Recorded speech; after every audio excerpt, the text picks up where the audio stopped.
It's not possible to reach a middle ground on the Halk Bank case because the U.S. judicial system, the courts are trying the case. And once that begins, there's nothing any U.S. president can do. There's nothing Trump could do. What Trump was trying to do with Halk Bank was before the case began, or before actually Halk Bank was indicted, he was trying to stop the case on national security grounds. But he was unable to do that.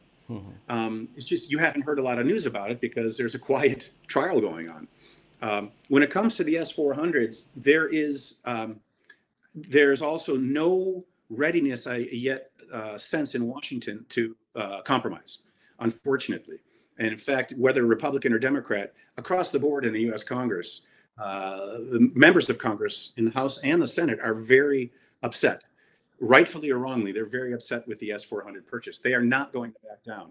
What I think we need, though, is some sort of an exit ramp, some sort of a way that I guess Turkey could demonstrate to skeptical members of the U.S. Congress and the U.S. military that there really is no way that the S-400 system's radars could in any way compromise the Joint Strike Fighters or the F-35s that would fly in Turkey.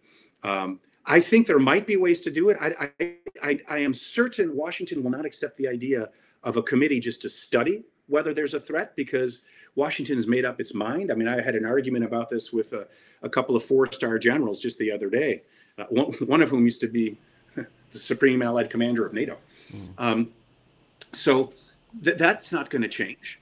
But there might be ways to make clear that, again, anytime an F-35 might be in the air, that the radar system of the S-400s would not be turned on. The whole question is how would Turkey agree to that, and then how are we able to prove that at any given time? I think there are ways, but politically, Washington's still not ready for that. So we're in for a bumpy road in U.S.-Turkey relations now for a little while under the Biden administration.